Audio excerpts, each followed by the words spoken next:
Good day, everyone. Now we will start our module number 7 of quarter 4. It's also about reacting only, value judgment, and critical issues that demand sound analysis and call for prompt actions. So we will start on page number 1.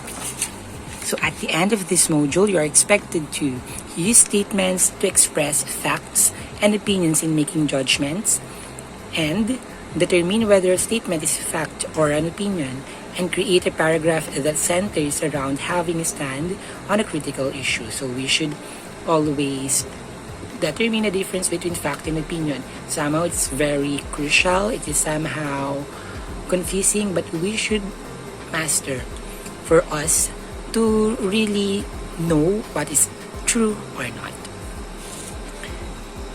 For what I know part, numbers 1 to 5, we will just simply write true or false. True if it's correct, then false if it's not. Then for part B, determine whether the phrases below are fact or opinion. Write F if it is fact, then O for opinion. So again, when we see fact, meaning universal truth, or it is true to anyone. Well, opinion, it might be true to some people, but for some, it's not. For what is it? For almost a year now, the world has been facing the pandemic that has caused the loss of many individuals in the Philippines and around the world. Now that we are in the new normal, government officials from every country are trying to produce a vaccine for this virus. The Philippines is one of these countries.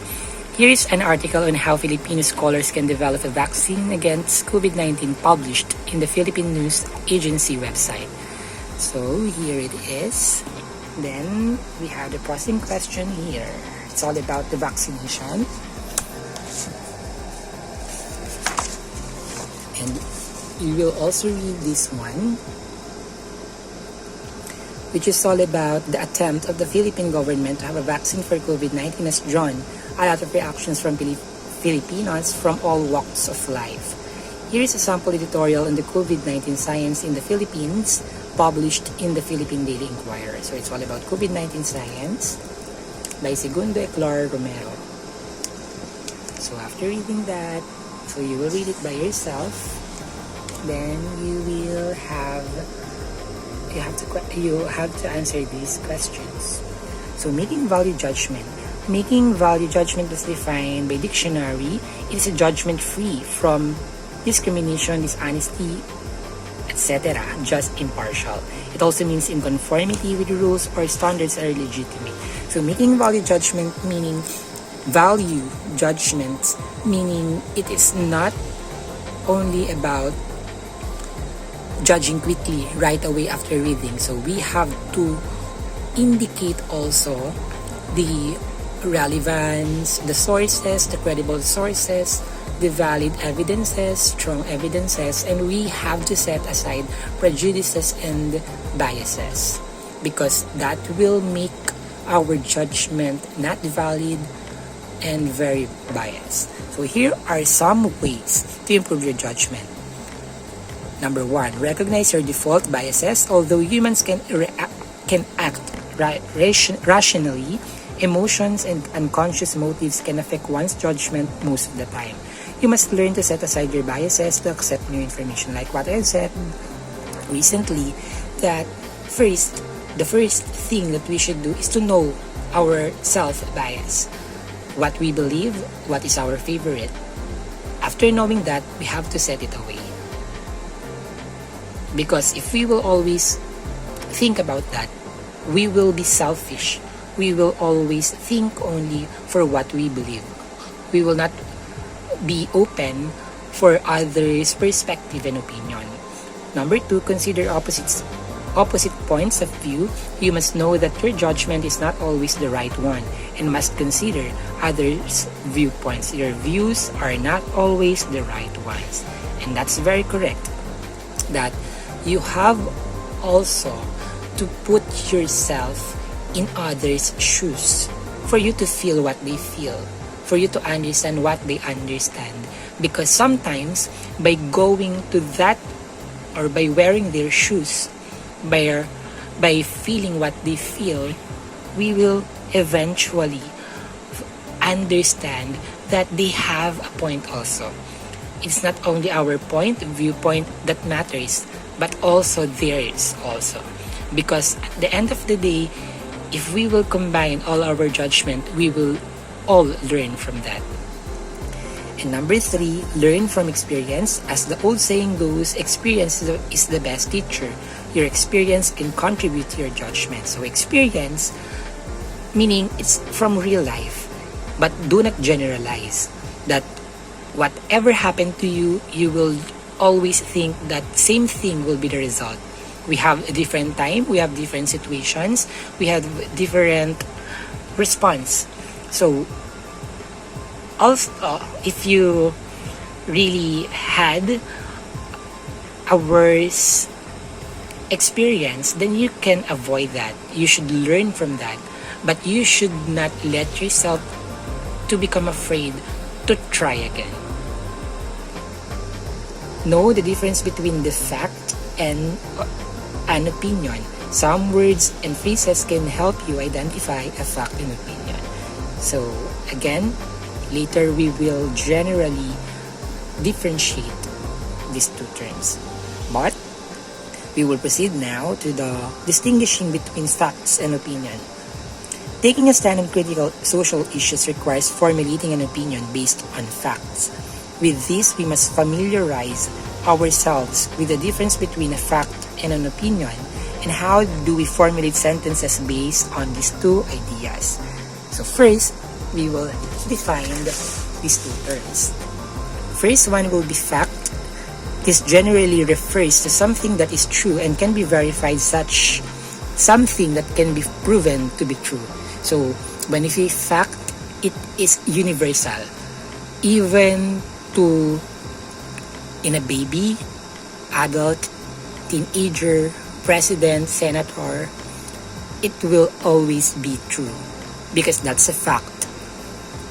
Maybe it's from the law, it's from the Constitution, it's scientifically proven, studies stated like that. But when we say opinion, it refers to a personal belief. It relates to how someone feels about something. Others may agree or disagree with an opinion, but they cannot prove or disapprove it. This is what defines it as opinion. So when we say opinion, it might be true to you, but to some people, it will not be true. Because it's a personal, meaning personal, each person has a belief.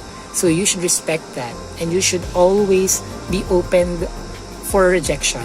But sometimes, we are not having the same opinion.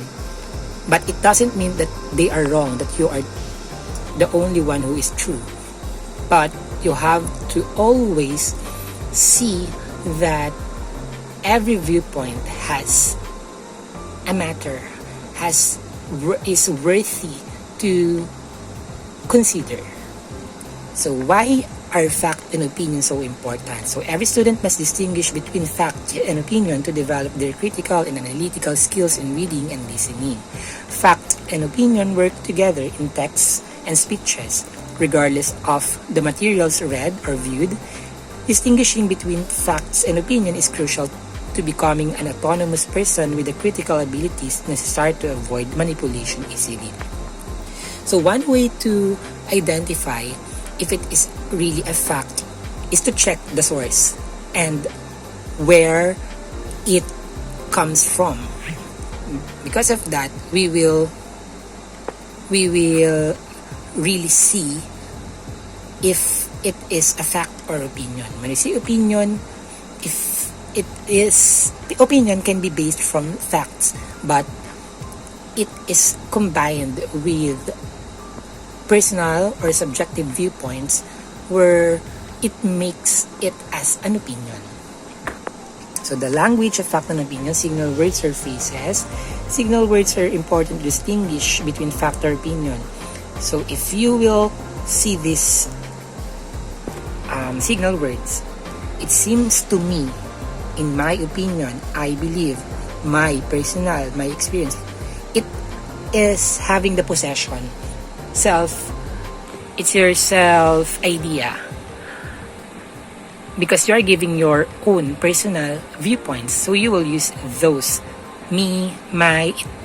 It is standing for yourself, that it's your own opinion and not really for all. It might be true to the speaker, but it might not be true to some people. So that is opinion. But if it's a fact, no need to write that. For example, you will state a fact from 1987 Constitution. You will just tell what the 1987 what is stated in 1987 Constitution. But if you will agree or disagree, if you will put something about that, it will fall under opinion, because you mix your own viewpoints to the facts. But in making opinion or by expressing opinion, you should also include facts for your readers, for your audience to believe in you, because without facts, they might not believe in you because you don't have any evidence. But again, when I say opinion, there is a fact. However, you mixed it with your own belief, your own personal idea. But when we say fact, it is a fact alone. No opinion, no personal viewpoints. It is a fact that is universal truth. And going to the next one, outlining facts. For example, the fact is that, the main point is that, this proves that. So you cannot see any pronoun here, that my, the fact for me. Don't do that if you will have to outline the fact. So that's the big difference between the two. I hope you learn something from it. Then what's more, put it in the bag. Identify which of these statements are fact or opinion. Copy the bag below, or just simply on your answer sheet, write fact or opinion after reading that, each statement in each number. So which is which? Pick out the phrases or sentences that express fact and opinion. Write them in the appropriate column. So on your answer sheet, you will have two tables, two columns rather, fact and opinion. So you will copy, for example, 1, you think it's under fact, then you will write it in the column of fact. If it's opinion, write it under opinion. Simply as that. So check it out. Put a check on a statement that states fact. Otherwise, put a cross mark if it's opinion. So it's simply check and cross mark. Check fact, cross opinion.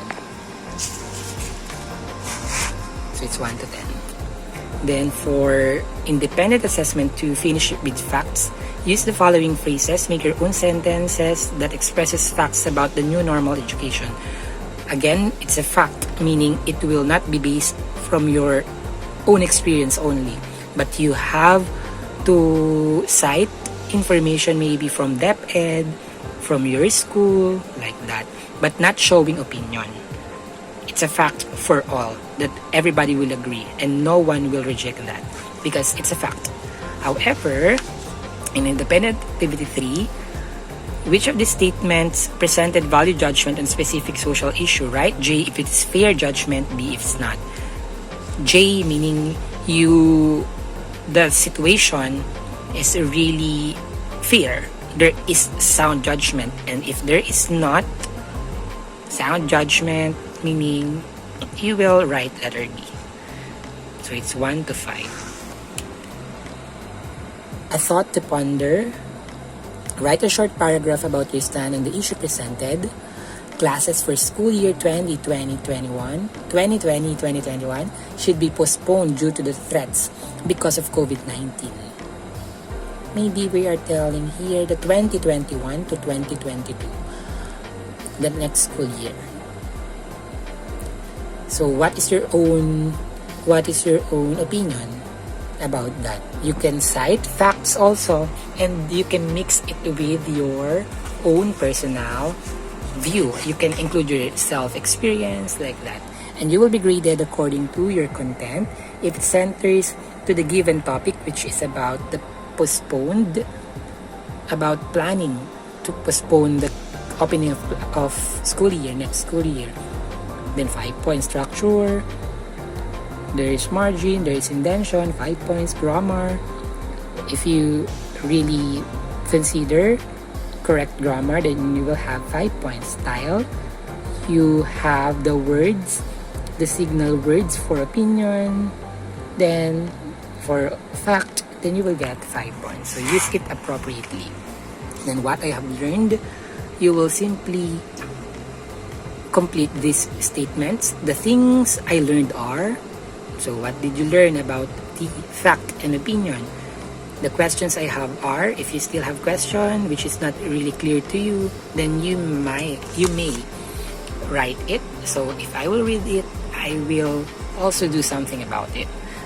Take a stand. Now that there are many advancements in the different research for COVID-19, the issue of having face-to-face classes is being talked about. Do you agree with having face-to-face classes again in the middle of the pandemic? Why or why not? Our rubrics provided as your guide in the task. It's the same rubric that we have a while ago, so it's your own. It's your own stand. Do you agree to have face-to-face during this pandemic? So what is your stand? Include facts for making it more reliable. Then assessment, true or false. True if it's correct, false if it's not. Then directions, write a short paragraph on the different experience that you have while studying under the new normal, and give your observation with the current system of the new normal education. So here you will make a short paragraph where you will state your own experience and what do you think about it. Are you agree with the new system of education, the new normal education? What do you think? What can you say? But include facts also. For additional activity, it will serve as your performance task. Good job! You have learned how to express your opinions based on facts. This time, it's your chance to put it in a banner. Write a slogan about how a student like you can help with the fight against COVID-19. So you will make a slogan, a separate sheet of paper. It can be a short band paper, put some colors, be artistic like that, because it will serve as your performance task. Creativity, if it's really unique, then you will get 5 points. Then message, if it is really related to the topic which is fighting against COVID-19, then you will get 5 points. Then grammar, you said it correctly, clearly, then you will get 5 points. And I hope you learn from this module.